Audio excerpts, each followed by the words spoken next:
রাত পোহালেই জ্বালানি তেলের দাম আবারও বাড়ছে। মাত্র কয়েকদিনের ব্যবধানে জ্বালানি তেলের দাম আবারও যখন বাড়ছে, তখন জনজীবনে এর কি ব্যাপক প্রভাব পড়তে পারে। সরকার যে বিশ্ববাজারের সঙ্গে তাল মিলিয়ে প্রতি 3 মাস অন্তর অন্তর জ্বালানি তেলের দাম সমন্বয় করার ঘোষণা দিয়েছেন, সেই সমন্বয় করার ব্যাপারটা শুধুমাত্র বাড়ার মধ্যেই থাকবে নাকি কমার দিকে আবার যাবে, সেই প্রসঙ্গগুলো আলোচনা চলছে এবং সেটা নিয়েই আলোচনা করব দর্শক। এই ভিডিওতে থাকবেন আমাদের পলিটিক্স টিভির নিয়মিত আয়োজনে।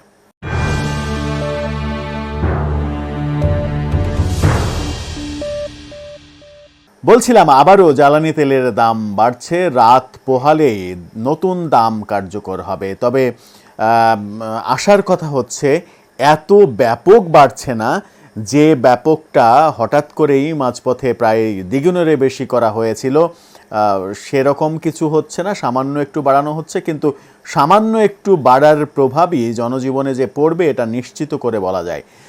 যদি কেরোসিনের দাম ধরা হয়, তাহলে কেরোসিনের বর্তমান মূল্য রয়েছে 107 টাকা। কেরোসিনের প্রতি লিটারের দাম 75 পয়সা বাড়ানো হয়েছে। আগামীকালকে থেকে 107 টাকা 75 পয়সায় বিক্রি হবে প্রতি লিটার কেরোসিন। পেট্রোলের দাম বর্তমানে রয়েছে 124 টাকা 50 পয়সা। পেট্রোলের প্রতি লিটারের দাম বাড়ানো হয়েছে 2.5 টাকা, 2 টাকা 50 পয়সা বাড়িয়ে পেট্রোলের দাম করা হয়েছে 127 টাকা। এটা একটা প্রভাব অবশ্যই ফেলবে। প্রতি লিটারে 2.5 টাকা মানে খুব কম অঙ্ক না। এটা যদি গণপরিবহনে প্রভাব বিস্তার করে, তাহলে ব্যাপারটা খুব একটা ভালো হবে না। অকটেনের দাম যেটা হয়েছে সেটাও 2.5 টাকা বাড়ানো হয়েছে। অকটেনের দাম ছিল 128 টাকা 50 পয়সা, সেই দাম বাড়িয়ে অকটেন করা হয়েছে 131 টাকা। এই 131 টাকা যেটা করা হয়েছে, ডিজেলের সমন্বয়েও করা হয়েছে। ডিজেলের মূল্যটা খুব একটা পরিষ্কারভাবে বলা না হলেও ভারতের ডিজেলের দামের থেকে বাংলাদেশের দামের যে পার্থক্য, সেটা গণমাধ্যম স্পষ্ট করেছে। ডিজেল প্রতি লিটার ভারতে বিক্রি হচ্ছে 90.76 রুপিতে, যেটা বাংলাদেশি মুদ্রায় 125.70 টাকা। পেট্রোল 103.94 রুপিতে বিক্রি হচ্ছে, সেখানেও পেট্রোলের দাম 144 টাকা মতো। বাংলাদেশের চাইতে পেট্রোলের দাম ওখানেও বেশি। এই যে অবস্থা, পেট্রোল, অকটেন, ডিজেল সবটার দামই ভারতে বেশি, এই উদাহরণও সামনে আসছে। এই উদাহরণ যতই সামনে আসুক না কেন, বাংলাদেশের বাজারে যখন দাম বাড়ে, জ্বালানি তেলের দাম বাড়বে, তখন গণপরিবহনে, বিশেষ করে ডিজেল চালিত যে বাস, ট্রাক, সেই গণপরিবহনের ব্যাপারে সেখানে একটা বড় প্রভাব ফেলবে।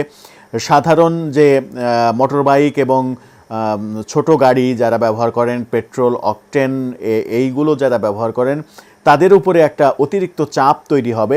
2.5 টাকা খুব কম টাকা নয়।